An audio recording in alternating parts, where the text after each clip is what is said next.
সংগ্ৰামৰ আন এগৰাকী নেতা লাচিত বৰদলৈ ডাঙৰীয়া আৰু আমাৰ মাজত উপস্থিত হৈছেহি অসমৰ সংগ্ৰামী ধাৰাৰ আন্দোলনটোৰ আন এগৰাকী নেতা ৰাফেল হুছেইন। আমি চাৰিগৰাকী ব্যক্তি আজি লগ পাই শিৱসাগৰবাসী আহ্লাদিত হৈছো। আমি আশা কৰি তেখেতসকলৰ বক্তব্যই আমাৰ শিৱসাগৰবাসীক এটা নতুন বাৰ্তা দিব। জাতিৰ জটিল সংবিধানক জাতিৰ চৰম দুৰ্যোগৰ সময়ত এইসকল স্মৰণপূৰ্ণ ব্যক্তিয়ে শিৱসাগৰবাসীক এটা নতুন গঢ়া নিশ্চয় দিব আৰু সেই গঢ়াৰ বাবে আমি আজি সমবেত হৈছো। এতিয়া আমি এই চাৰিগৰাকী ব্যক্তিকে আদৰিব ওলাইছো। উদ্যোক্তা মণ্ডলীৰ হৈ আমাৰ মাজত আছে শিক্ষাবিদ আছাদুল্লাহ ডাঙৰীয়া, তেখেতক মই আদৰণি পৰ্ব চলাবলৈ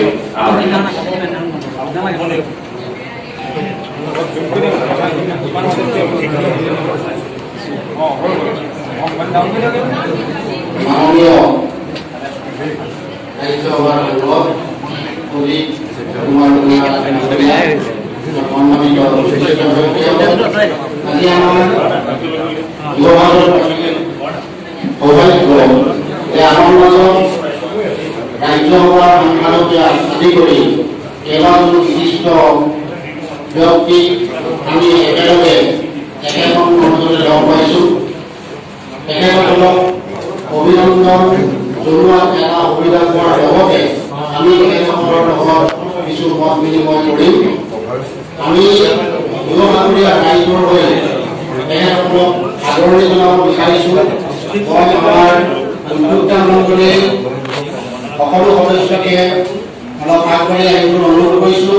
মই প্ৰথমতেই আমাৰ মাজত আজি উপস্থিত হোৱা মাননীয় অজিত কুমাৰ ভূঞা ডাঙৰীয়া তেখেতক এই সন্মান জনাব বিচাৰিছো আৰু এই সন্মান জনাব আমাৰ উদ্যোক্তা আনসাৰুদ্দিন বৰা, ভাস্কৰ দাস আৰু আমি তেখেতসকলক আগবাঢ়ি আহিবলৈ পৰা অনুৰোধ।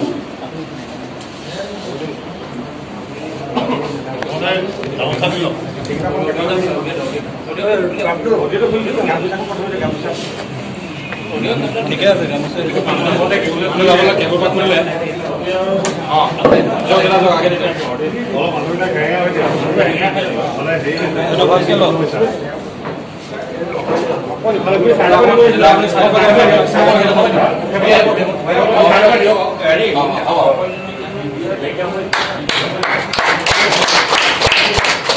পিঠিটো লৈ চাওক সাইডৰ পৰা দিয়ক সকলোৱে কভাৰেজটো পাব।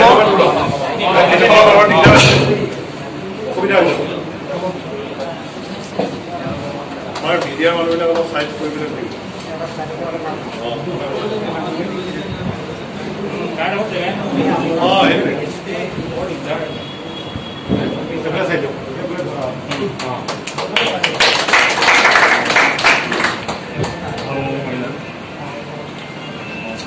ইয়াৰ পাছতে আমাৰ মাজত উপস্থিত আছে বিশিষ্ট সাংবাদিক মন্দিত মহম্মদ ডাঙৰীয়া। তেখেতকো আমি শিৱসাগৰীয়া ৰাইজৰ হৈ আদৰণি জনাব বিচাৰিছো আৰু আদৰণি জনাব শামছুল বাৰিক আৰু অপৰাজিতা গগৈ।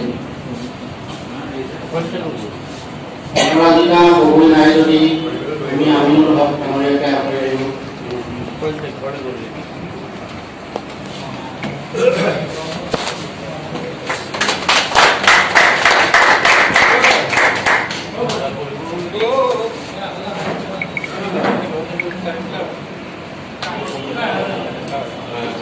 ইয়াৰ পাছতে আমি মানৱ অধিকাৰ আন্দোলনৰ অগ্ৰণী এগৰাকী নেতা লাচিত বৰদলৈ ডাঙৰীয়াক আদৰণি জনাব বিচাৰিছো আৰু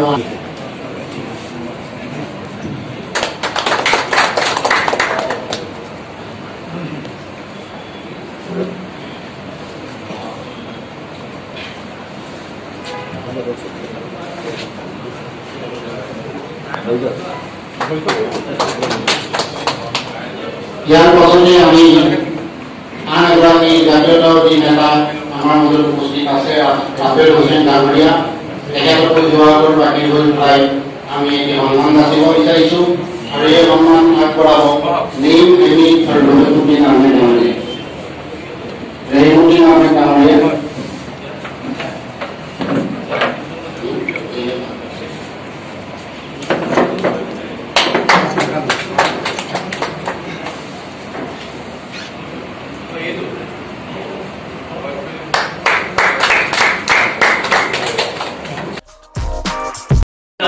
বিভিন্ন মাধ্যমত সমূহৰ নেতৃত্ব দিয়া এগৰাকী জাতীয়তাবাদী নেতা মঞ্জিত মহন্ত ডাঙৰীয়া আজি লোকসভাত পদাৰ্পণ কৰি আমাৰ এই জাতীয় সংগ্ৰামৰ ধাৰাটোক উৎসাহ প্ৰদান কৰাৰ বাবে আজি তেখেতৰ লৈ আমি গৌৰৱ কৰিছোঁ। জাতিৰ অভাৱ পূৰণ কৰোঁ গতিকে আমি অজিত কুমাৰ ভূঞা ডাঙৰীয়াক আকৌ এবাৰ অভিনন্দন জনাইছোঁ আৰু এটা হাত চাপৰিৰ প্ৰয়োজন আছে বুলি মই ভাবোঁ। উপবিষ্ট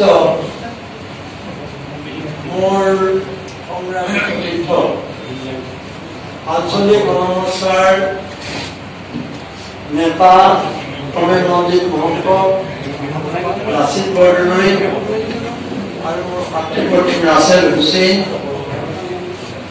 আৰু মোৰ সন্মুখত বহি থকা শিৱসাগৰৰ সচেতন ব্যক্তিসকল আৰু শামসুল বাৰিক ডাঙৰীয়া যাৰ কাৰণে আজি আমাৰ বহু ব্যস্ততাৰ মাজতো কেইবাখনো সভাৰ উপস্থিত হৈ আহি আমি প্ৰথমে মই আৰু মোৰ সাংবাদিক বন্ধুসকল ইয়াত বহুত সাংবাদিক আছে যিসকলে মোৰ লগত কাম কৰিছে আৰু এতিয়া সংবাদ মাধ্যমৰ সংখ্যা বাঢ়িছে গতিকে সাংবাদিকসকলৰ সংখ্যা বাঢ়িছে। মই প্ৰথমে মোক যিধৰণে আপোনালোকে আদৰণি জনালে তাৰ বাবে প্ৰতিজন ব্যক্তি আৰু সংগঠনক মোৰ আন্তৰিক অভিনন্দন যাচিছোঁ, ধন্যবাদ জনাইছোঁ আৰু এই স্মৃতি মোৰ যাত্ৰাৰ পথত সদায় সজীৱ হৈ থাকিব বুলি মই আশা কৰিছোঁ। আমি যোৱা 6টা দিন 5টা দিন আমি উজনি অসম ভ্ৰমণ কৰিছোঁ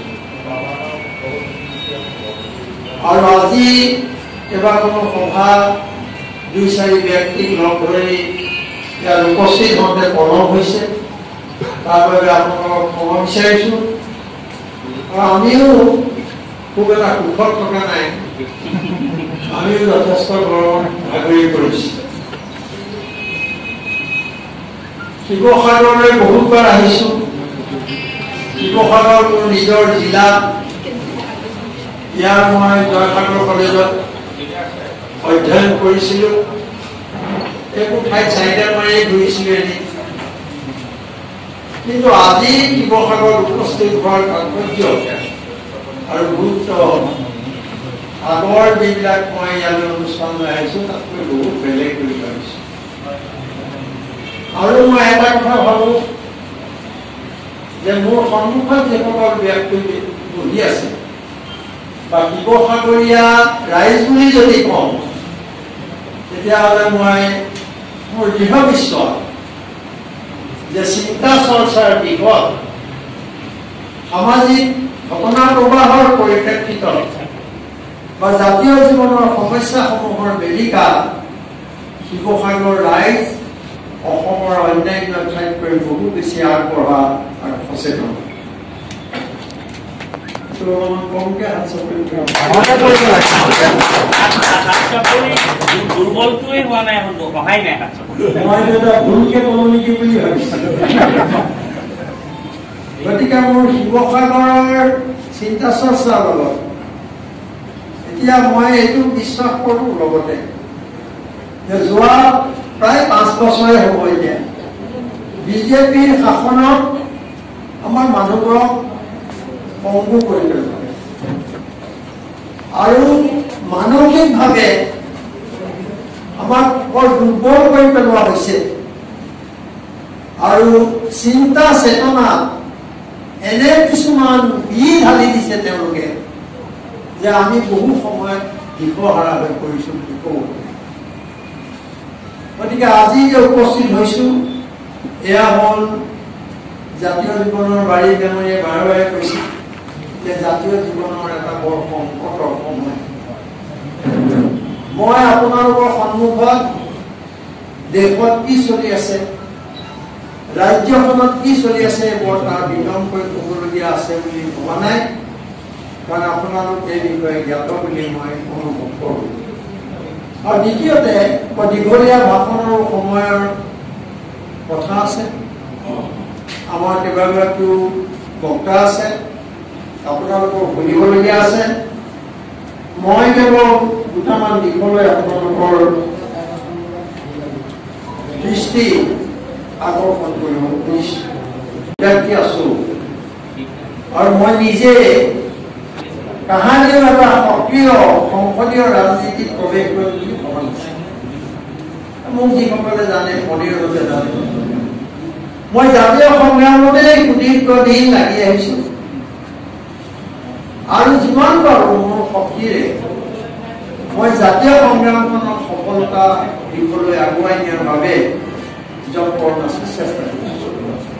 মই মোৰ কথা বুলি ক'ব খোজা নাই, কিন্তু মোৰ জীৱন পৰিক্ৰমা সম্পৰ্কে যিসকলে জানে তেখেতসকলে এইটো জানে নিশ্চয় যে জাতীয় প্ৰশ্নত অগ্ৰাধিকাৰ দিয়াৰ কাৰণে সাংবাদিক হিচাপে বা এগৰাকী মানৱ অধিকাৰ কৰ্মী হিচাপে জাতীয় প্ৰশ্নৰ অগ্ৰাধিকাৰ কাৰণে জাতীয় সংগ্ৰামখনক আগুৱাই নিব খোজাৰ কাৰণে মই বহুবাৰ চৰকাৰৰ অত্যাচাৰ উৎপীড়নৰ বলি গৈছো।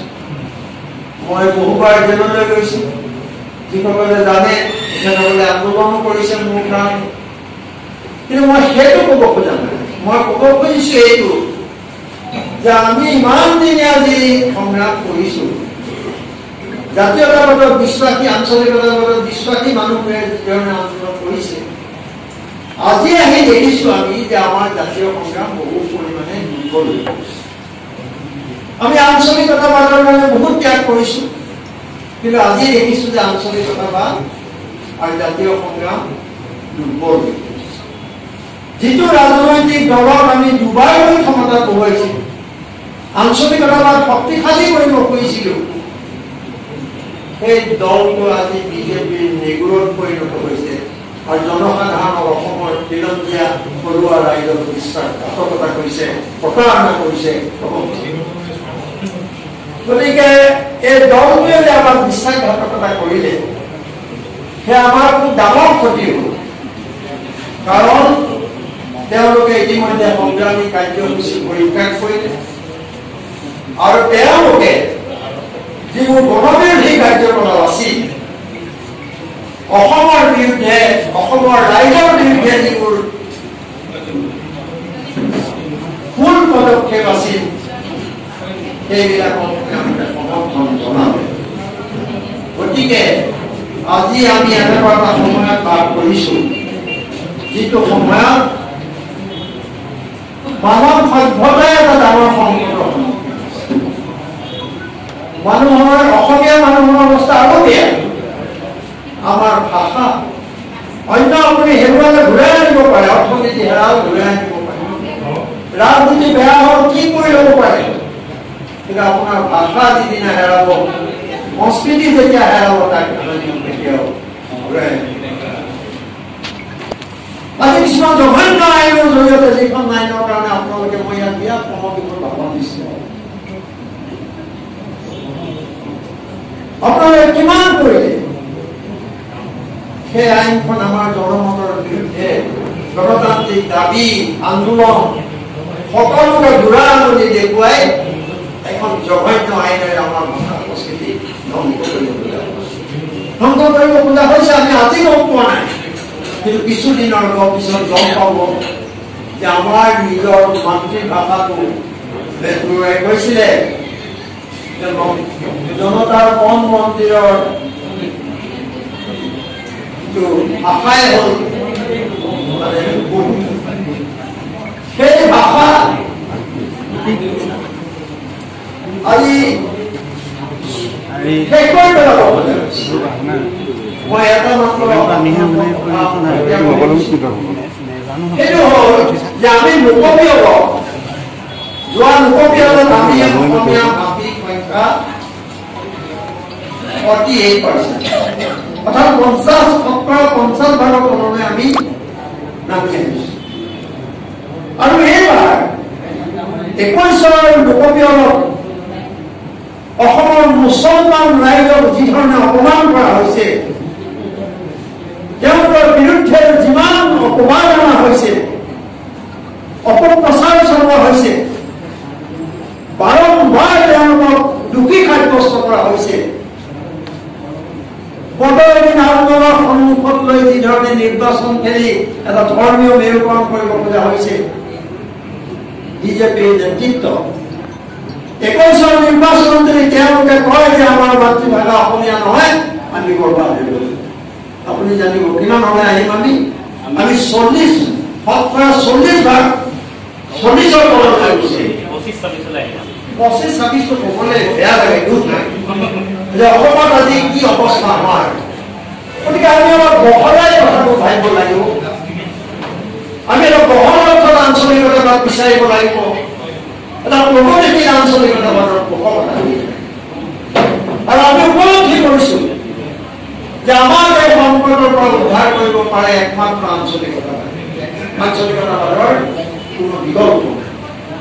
আজি দিল্লীয়ে দাবী দিছে কিছুমান সিদ্ধান্ত, অন্যায় সিদ্ধান্ত, ঘৃণনীয় সিদ্ধান্ত, আৰু সেই সিদ্ধান্তবোৰ আমি যিসকলক নিৰ্বাচিত কৰি পঠাইছো, চৰকাৰ গঠন কৰিছে, তেওঁলোকে নিৰ্বিবাদে আঁঠু কাঢ়ি এইবিলাক মানি লৈছে। আজি দিল্লীয়ে যিবোৰ সিদ্ধান্ত আমাক দিলে, আমি যদি চাওঁ নিৰ্বাচনৰ আগতে তেওঁলোকে যিবোৰ প্ৰতিশ্ৰুতি দিছিলে, NRC, নদীবান্ধ, অসম চুক্তি, এফালৰ পৰা যদি কৰিলে আৰু পৰিৱেশ আইন সিদিনা আনিছে, ভূমি, এই গোটেইবোৰক আমাৰ এখন মেৰুদণ্ডহীন চৰকাৰে দিল্লীৰ সূত্ৰলিপি মানি লৈ তেওঁলোকে ৰাইজৰ বিৰুদ্ধে অৱস্থান গ্ৰহণ কৰিছে।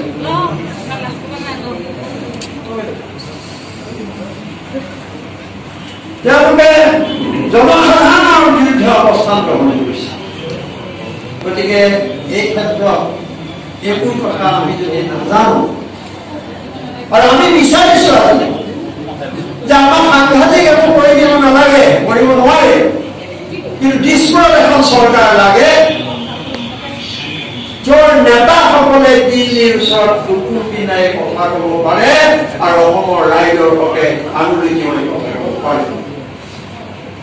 কিন্তু আজিৰ নেতৃত্বই হয় হুজুৰ সৰ্বানন্দ সোণোৱাল আৰু হিমন্ত বিশ্ব শৰ্মাই যদি বহিবলৈ কৈছে, মোদী আৰু অমিত শ্বাহে তেওঁলোকে মাটিত চুচৰি শুই দিছে। আমাক এনেকুৱা মেৰুদণ্ডহীন নেতা আমাক নালাগে। গতিকে আমি এটা শক্তিশালী ব্যক্তিত্ব সম্পন্ন নেতৃত্ব বিচাৰিছো, যি জাতীয় সমস্যাক অগ্ৰাধিকাৰ প্ৰদান কৰিব। গতিকে বন্ধুসকল, সতীৰ্থসকল, আমি এটা বৰ ডাঙৰ সংকটৰ সন্মুখীন হৈছো। ভাৰতবৰ্ষত আজি যিটো চলিছে ৰাজনীতিৰ নামত, সুশাসনৰ নামত, সংবিধানৰ নামত, আপোনালোকে নিশ্চয় নজনাব। আজি সুশাসন বুলি একো নাই। দুজন মাত্ৰ মানুহৰ মৰ্জিৰ ওপৰত, এজন মানুহৰ মৰ্জিৰ ওপৰত দেশ চলিছে, তেওঁ হ'ল তেওঁ গণতান্ত্ৰিক নহয়। যদি গণতান্ত্ৰিক হ'লহেঁতেন গণতান্ত্ৰিক দাবীবোৰৰ ক্ষেত্ৰত তেওঁ এটা সহমত প্ৰকাশ কৰিলেহেঁতেন, আমাৰ দাবীবোৰ শুনিলে। কিন্তু তেওঁ গণতান্ত্ৰিক নহয়, একনায়কত্ববাদী। আৰু এইকাৰণে আমি কৈছো যে বিজেপি যি RSSৰ তত্বাৱধানত নিৰ্দেশন চলি আছে, তেওঁলোক সমস্যাবোৰ নিজেও ডাঙৰ ডাঙৰ হৈ গৈ আছে। আজি কাগজত দেখিলো, কালি মই তিনিচুকীয়াত কৈছিলো যে নৰেন্দ্ৰ মোদীয়েও দেশ চলোৱা নাই, এতিয়া চলাইছে কোনে? আম্বানী আৰু আদানী। আদানীৰ নাম শুনিছিলে এই চৰকাৰ অহাৰ অলপ কম আপোনালোকে চকুত খুব লাগিছে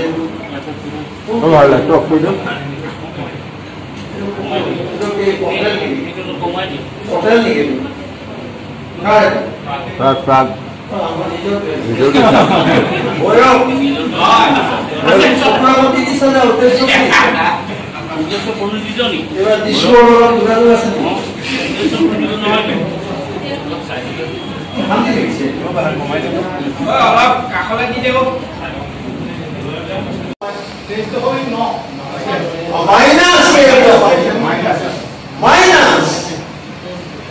GDP মাইনাছ 10.9 তাৰপিছত নেতাবিলাকৰ লাজ বুলি একো নাই। আজি বাংলাদেশৰ এখন সৰু দেশ তাৰ GDP আমাতকৈ বেছি। তেওঁলোকৰ লাজ নালাগে কাৰণ তেওঁলোকে মিঠা কথা কৈ চলি আছে আৰু ইতিহাসক বিকৃত কৰা হৈছে। এতিয়া কেইজন নৰেন্দ্ৰ মোদীয়ে 23 GDP 8,600 কোটি টকা দি এখন প্লেন দিছে। গম পাই যে দেখিছে এখন 8,600 কোটি টকা অসমৰ কিমান উন্নয়ন হ'ল যেন আপুনি কল্পনা কৰিব। এয়াৰ ইণ্ডিয়া ওৱান নামটো বাৰু দিয়ে ন তেনেকুৱা এখন কিনি আনিছে তেওঁ। ভাৰতবৰ্ষত আগতেও এখন প্ৰধানমন্ত্ৰী আছিলে আৰু তেওঁলোকে জৱাহৰলাল নেহৰু গালি পাৰে, মহাত্মা গান্ধী গালি পাৰিছিলে কিন্তু কামত নাহিলে কাৰণে আৰু জৱাহৰলাল নেহৰুতকে যে বল্লভভাই পেটেল বুলি এজন ডাঙৰ নেতা আছিলে তেওঁ ইমান ডাঙৰ হ'ল সেইটো কিমান হাজাৰ কোটি টকা 3,000 কোটি টকা খৰচ কৰি পেলাই আমাৰ ONGC অইল এইবোৰো দিছে দেই। বাগদানৰ কম্পিটিশ্যন দিবলৈ অইলৰ পইচা নাই, ONGC ধন নাই, কিন্তু তেওঁলোকে তাত বল্লভভাই পেটেলৰ প্ৰতিমূৰ্তি গঢ়িবলৈ টকা দিছে। এইবোৰ আমাৰ টকা, তাৰ হিচাপ বিচৰাৰ অধিকাৰ আমাৰ আছে। আৰু এটা কথা এইখিনিতে কৈ থওঁ, বল্লভভাই পেটেলক তেওঁলোকৰ মানুহ নাই, আইকন বুলি এটা যে কথা থাকে আইকন নাই। তেওঁলোকে কি হয় আজি বল্লভভাই পেটেলক ধৰিছে, কাইলৈ এজন আৰু কি উপাধ্যায় আছিলে দীনদয়াল উপাধ্যায় আৰু এজন আছিলে কিবা দাৰুৱালা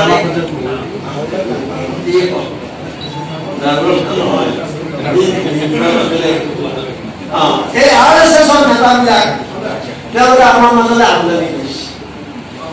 মহাপুৰুষ শ্ৰীমন্ত শংকৰদেৱৰ অসমে কওঁ তেওঁ গণতান্ত্ৰিক উদাৰতা বিচাৰিছিল, ধৰ্ম নিৰপেক্ষতা ভেটিত অসমীয়া জাতি গঠন, অসমীয়া জাতিৰ ভেটি কৰিছিল। সেই শংকৰদেৱৰ তাত তেওঁলোকে আজি হিন্দু মুছলমানৰ ৰাজনীতি কৰি সমাজখন সন্ধান কৰিছে, বিষাক্ত কৰি তেওঁ বল্লভভাই পেটেলৰ প্ৰতিমূৰ্তিটো ইমান টকা দি খৰচ কৰি তেওঁলোকে বুজাব খুজিলে যে জৱাহৰলাল নেহৰুতকৈ বল্লভভাই পেটেল ডাঙৰ আৰু জৱাহৰলাল নেহৰুৰ লগত তেওঁ বেয়া আছিল সম্পৰ্ক, কাজিয়া আছিল। কিন্তু সেইদিনা গোভাৰ এনকে নামটো অলপ পাহৰিছো আৰু বহুত কথা মনত ৰাখিবলগীয়া হয়। তেওঁ দিছে, তেওঁ দেখিছে, দেখি থৈ গৈছে যে বল্লভভাই পেটেলে শেষ পৰ্যায়ত ৰোগ পৰ্যায়ত কৰি আছিল, এতিয়া তেওঁ মাতি আনিছে। মাতি আনি ক'লে যে চোৱা অলপ আপোনালোকে যদি কথাটো কমাই দিয়ে তেতিয়াহ'লে মই ভাল পাম, নহ'লে ভাবিম যে আপোনালোকে মোক কথা ক'বলৈ বিচৰা নাই, কথা কোৱাটো বিচৰা নাই যদি মই বহি দিম।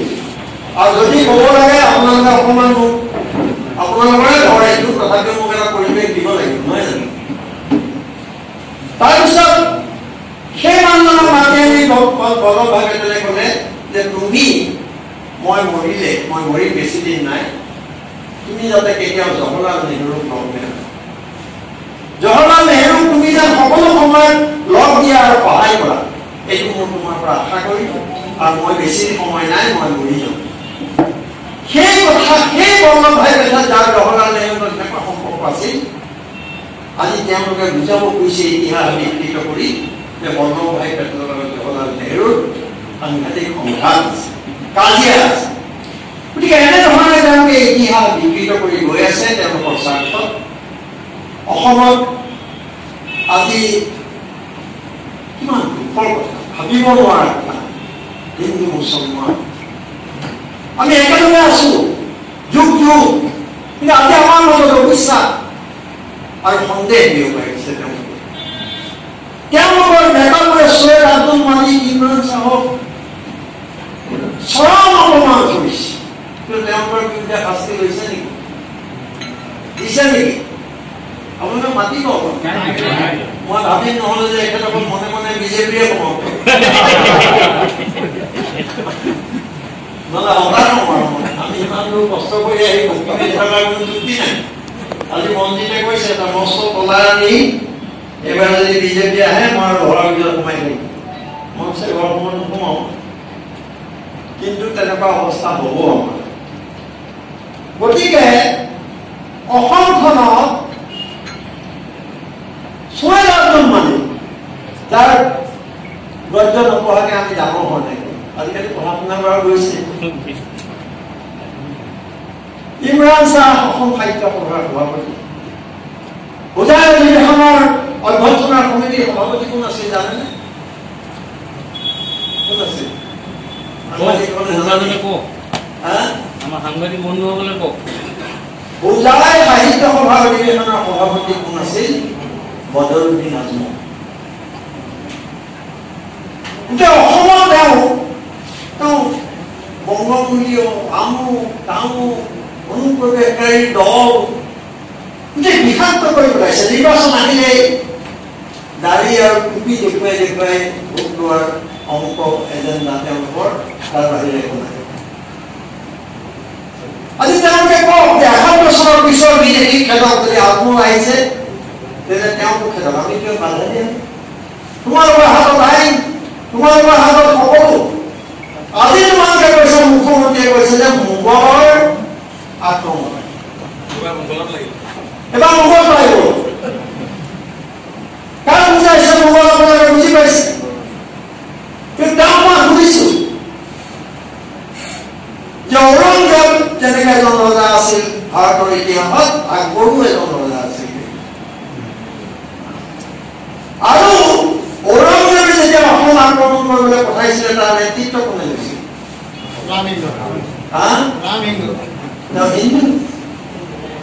হিন্দু ৰজা ৰাম হিন্দু। আৰু তেওঁলোকক যে বাধা দি ৰাখিছিলে লাচিত বৰফুকন আৰু কিন্তু অসমৰ পৰা যিমান আক্ৰমণ হৈছে সেই গোটেইবোৰ প্ৰতিহত কৰিছে হিন্দু আৰু মুছলমানে মিলি, অকলে। গতিকে আজি গোটেই এটা বিশ্ববাস্ত বিয়পাই দিয়া হৈছে। বাবৰ যেতিয়া ভাৰতবৰ্ষ সোমাইছিল, মালিক ডাঙৰীয়াই বেছি জানিব মোকে, তেতিয়া হিন্দু ৰজাজনক পৰাস্ত কৰি ৰজা হোৱা নাছিল, তেওঁলোক মুছলমান ৰজাকে তেওঁ পৰাস্ত কৰিবলগীয়া অৱস্থা হৈছিল। এতিয়া ইতিহাস নতুনকে লিখিছে, ৰাতি ৰাতি লিখি পেলাই কাপোৰ দিয়ে, পিছদিনা মাইকত বহি দিয়ে। আমাৰ মানুহ ভাবে যে হয় নেকি? তেওঁলোকে কি, মই শুনিছো স্পষ্টকে যে এনআৰচি কোনে বিৰোধিতা কৰিলে? এনআৰচি যেতিয়া হিন্দু বাংলাদেশী নাম ওলালে কোনে বন্ধ কৰিলে? বিজেপি। তৰুণ গগৈ আৰু বদৰুদ্দিন আজমলে বন্ধ কৰিলে নেকি এনআৰচি? কৰিলে নেকি? বাধা দিলে নেকি? অসম চুক্তি অৰ্থহীন কৰি পেলালে কোনে? বিজেপি। কাৰ আনি আজমলে কাৰ আনিলে নেকি? উত্তৰ লাগিব ন, এনে কলে নহব। আমাৰ যিখন পৰিৱেশ এখন আজমলে আনিলে নেকি? বৃহৎ নদী আজমলে আনিলে নেকি? গতিকে কথাবোৰ কবলৈ যুক্তিৰে বহু মানুহে ভাবে, কিন্তু মানুহে ভয় কৰে। ভয় আৰু হেৰুৱাব লগা যিটো ভয়, ভয় কথাকে একো নাই, এইবিলাকৰ কিন্তু মই মোৰ ঘৰত ল'ৰা ছোৱালী আছে, পত্নী আছে, এইবিলাকক কিবা অপকাৰ কৰিব, এইটো ভয়। মই এইটো দুখ নিদিওঁ, ভয়। কিন্তু ভয়ৰ কাৰণে তেওঁলোকে আজি এনেকুৱা অন্যায় কামবিলাক কৰি যাবলৈ সুযোগ পাইছে। গতিকে আমি ভাবিছো যে আঞ্চলিকতাবাদক শক্তিশালী কৰিব লাগে। আৰু তাৰ বাবে মই যেতিয়া সংসদলৈ নিৰ্বাচিত হলো, মই ইণ্ডিপেণ্ডেণ্ট মেম্বাৰ। কাৰ বিৰোধী শক্তিয়ে জয় কৰিছে মোৰ জয় নহয় এইটো কাৰ বিৰোধী শক্তিৰ জয় সমগ্ৰ ভাৰতবৰ্ষত বিৰোধী কৰিলে এটা মেছেজ যে অসমৰ পৰা এগৰাকী কাৰ বিৰোধী ব্যক্তিক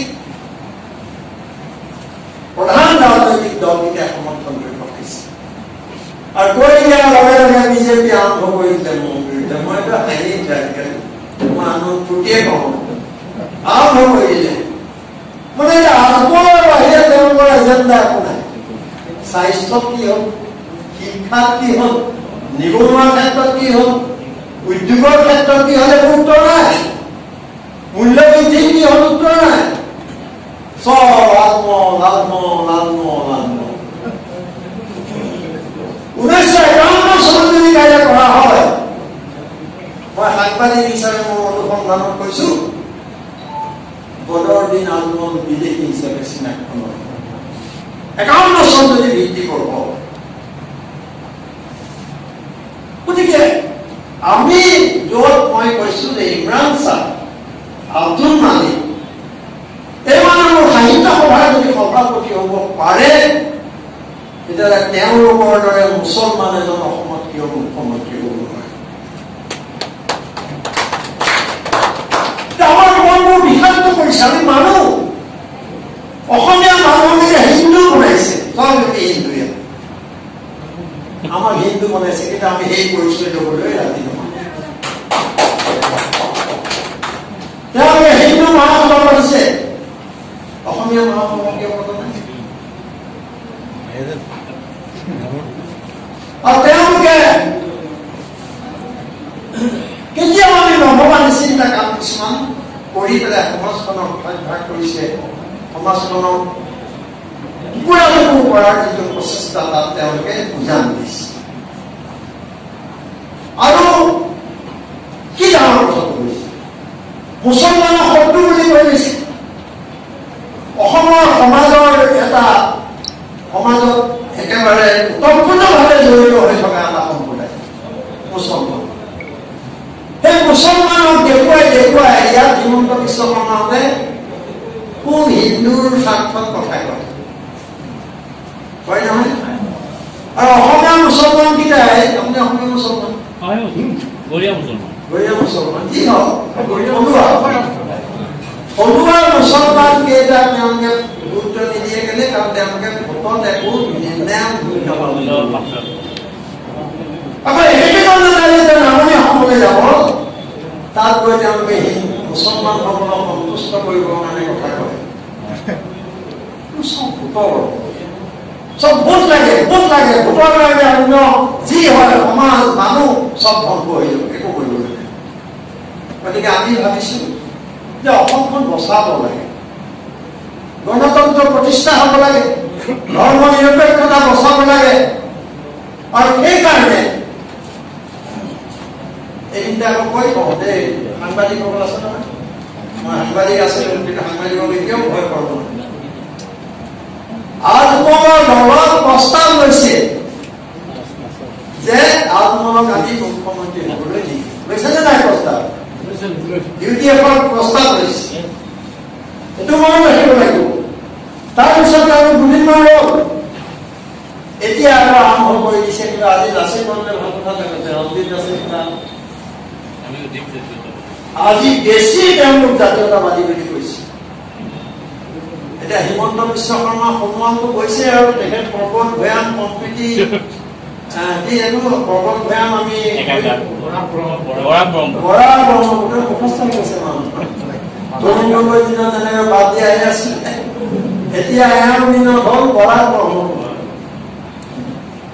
তেওঁ ভাষাৰ কথা কৈছে আজি তেওঁলোকে মোগল আগমনৰ কথা কৈছে তেওঁলোকে কিন্তু বৰাখন অসমীয়া ভাষা চলাব ৰাজ্যিক ভাষা অসমীয়া চৰকাৰৰ যিটো কাম কাজত প্ৰয়োগ কৰিব পৰা নাই আজিলৈকে এটা ভাষা সঞ্চালকালয় আছে গতিকে আমি এটা বৰ বেয়া সময়ত ভৰি দিছোহি আমি সেইকাৰণে কেইজনমানে গোট খাই মই ঘৰে ঘৰে গৈ মানে কাৰ্যালয়ে গৈ আঞ্চলিক শক্তিসমূহক নিমন্ত্ৰণ কৰিছো এইখিনি কথা আপোনালোকে আমি আনি পেলাই তেওঁলোকক ক'লো যে আঞ্চলিকতা শক্তিশালী কৰিব লাগে আৰু 21ৰ নিৰ্বাচনত আমি এটা ভূমিকা পালন কৰিব লাগে।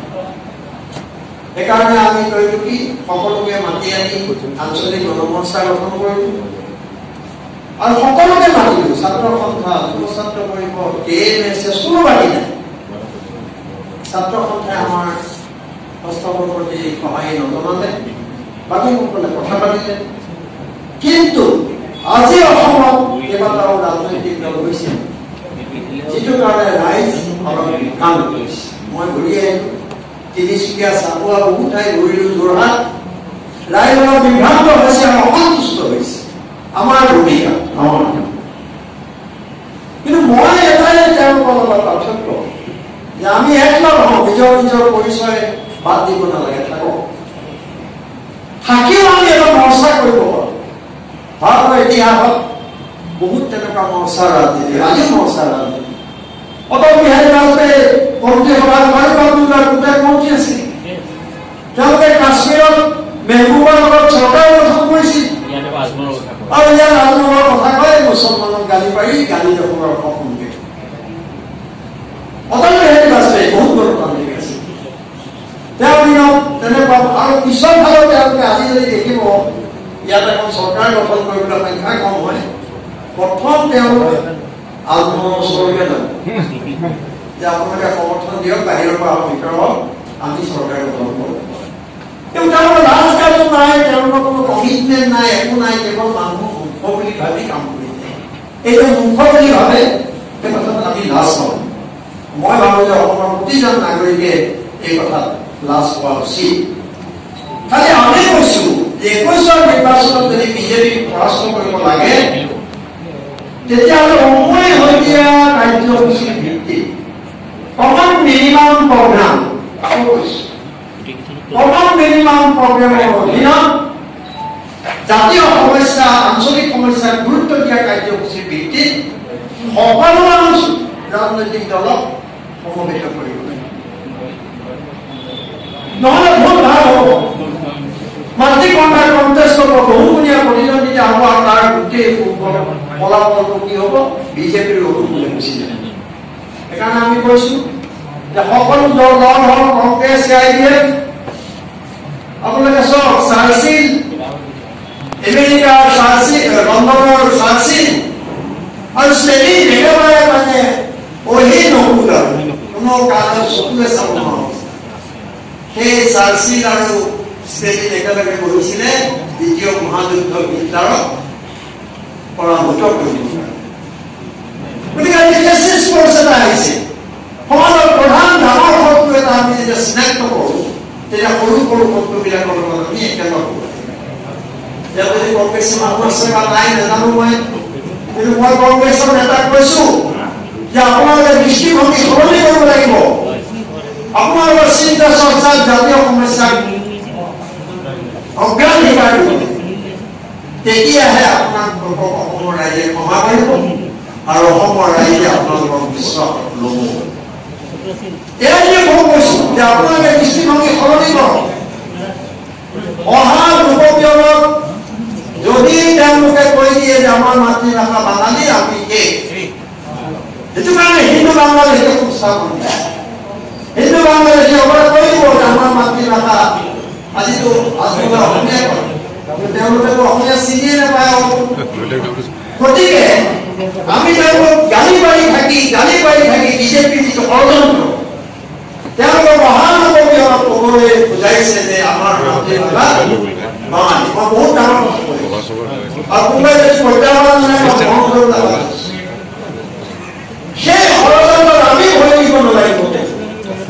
জাতীয়তাবাদী নামধাৰী বহু ব্যক্তিয়ে তেনেকুৱা জালত ভৰি নিদিয়ে সেইটো যাতে ভৰি নিদিয়ে সজাগ হৈ আমি এই চিন্তা কৰিব লাগিব কাৰণ আমাৰ সন্মুখত বহুত ডাঙৰ গতিকে আমি বিচাৰিছো এখন উমৈহতীয়া কাৰ্যসূচী ভিত্তিত এটা ঐক্য হওক আৰু সেই ঐক্যবদ্ধ শক্তিয়ে বিজেপিক পৰাস্ত কৰে আমাৰ স্পষ্ট আজি আমি তিনিচুকীয়া চাবুৱা ৰাজগড় যোৰহাট বোকাখাট তেজপুৰ বহু ঠাইত আমি গৈছো কৰোণাৰ কাৰণে আমি নোৱাৰিছোঁ, অলপ গৈছোঁ। সেই ঠাইবিলাকত আমি মত বিনিময় কৰিছোঁ। আজি আৰু মত বিনিময়ৰ কাৰণে সময় কিমান হয় মই নাজানো, কিন্তু সকলো চিন্তাশীল ব্যক্তি আমাক কৈছে যে এইটোৱে শুদ্ধ লাইন, এইটোৱে আমাৰ প্ৰচাৰ লাইন। আমি প্ৰথমে বিজেপিক আঁতৰাই ল'ব লাগিব, তাৰ পিছত আমাৰ মাজত থকা সমস্যাবোৰ আমি কথা বতৰা পাতি সমাধান কৰিব লাগিব, ঠিক কৰিব লাগিব। আমাৰ সমস্যা আমাৰ মাজত যদি ভুল বুজাবুজি হৈছে আমি বহি লৈ ঠিক কৰিম। কোনো দিল্লী আৰু দিছপুৰৰ নিৰ্দেশক আমি কেতিয়াও চলিবলৈ ৰাজি নহয়। গতিকে আমি এই পথেদি আগুৱাইছোঁ। অন্যান্য দলবিলাকক মই আহ্বান জনাইছোঁ, বাস্তৱবাদী হওক। অসমত এটা সমষ্টিত 4-5জন প্ৰাৰ্থী উঠিলে কোনটো আঞ্চলিক দলৰ নেতা তাৰ পৰা জিকি আহিব যদি কয় মই আনন্দিত হম। নোৱাৰে, কতো নোৱাৰে।